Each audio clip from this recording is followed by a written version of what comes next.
जिजाऊ स्वराज्य संस्थापक छत्रपती शिवाजी महाराज आणि स्वराज्य रक्षक छत्रपती संभाजी महाराज यांना त्रिवार मानाचा मुजरा।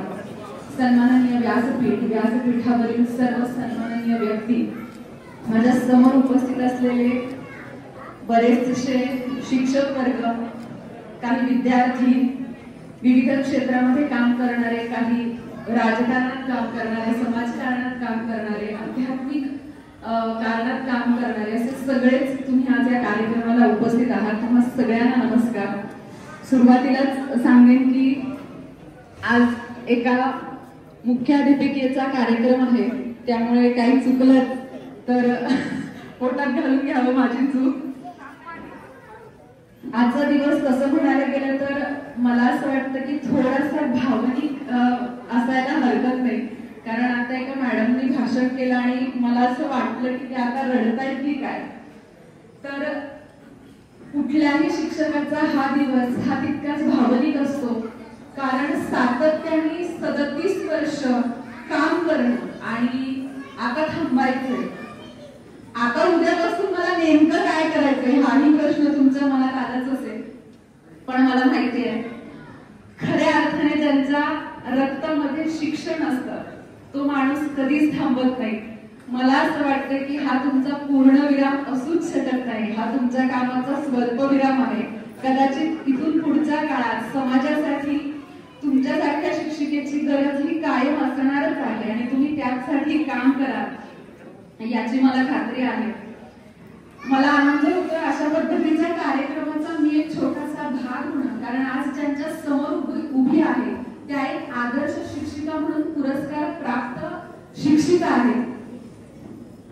अतिशय अभिमानाने सांगावंसं वाटतं की अशा पद्धतीच्या शिक्षिका, त्यांना मिळेला हा पुरस्कार हा आमच्यासारख्या सबंध महिला मुलींना काम करण्यासाठी हा एक 10 हत्तींचं बळ देणारा क्षण असतो। मला माहिती आहे या 37 वर्षात अनेक संकटही आली असतील, कौटुंबिक आली असतील, शिक्षणातही आली असतील, किंवा राजकारणाच्या दृष्टीने सुद्धा आपण जेव्हा शिक्षण बघतो तेव्हा त्या पद्धतीने आलेले चढउतार हे फारच भयंकर असू शकतात। पण निश्चितपणे आज बापू तुमच्या शेजारी ज्या पद्धतीने उभे आहेत, तर त्याचमुळे कदाचित हा प्रवास तुम्ही चांगल्या पद्धतीने करू शकलात आणि आज तुम्ही दोघेही एकमेकांच्या खांद्याला खांदा लावून उभे आहात। याचा आदर्श खरं तर आमच्या पिढीने घेतला पाहिजे। काम करताना चढ उतार संकट ही सगळ्यांनाच येतात, पण शिक्षिकेने असं असलं पाहिजे की तिने कधीच घाबरायचं नाहीये। मी कायम असं म्हणते की माझ्यातला विद्यार्थी हा कधीच मरू देऊ नकोस देवा, कारण ज्या क्षणाला माझ्यातला विद्यार्थी मरेल आणि मला सगळं येतं कळेल तेव्हा खरं तर तो ओव्हर कॉन्फिडन्स असेल आणि गर्वाचं घरे नेहमी खाली असतं। म्हणूनच माझ्या आयुष्यात शिक्षक हा फार महत्वाचा आहे। आज तुमचे अनेक विद्यार्थी हे परदेशात आहेत, तुमच्या हाताखालून गेलेले विद्यार्थी परदेशात काम करतात, ही खरंच अभिमानाची गोष्ट आहे। माझ्यासाठी सुद्धा माझे शिक्षक वर्ग तितकेच महत्वाचे आहेत, ज्यांनी मला शिकवलं आणि ज्यांच्यामुळे आज इथे बोलता येत आहे। तसंच अभिमान तुमच्या सगळ्याच विद्यार्थ्यांना तुमच्याबद्दल वाटतोय। या कार्यक्रमासाठी मला आमंत्रित केलं त्याबद्दल आमची अंजलीताई, आमचे राजे साहेब आणि अर्थातच बापू, तुम्हा सगळ्यांची मी मनपूर्वक आभारी आहे। कला क्षेत्र आणि शिक्षण क्षेत्र यात खरं तर काहीच फरक नाहीये। आपल्याला सगळ्यातलं ज्ञान असणं फार गरजेचं आहे, म्हणजेच अभ्यास असणं फार गरजेचं आहे।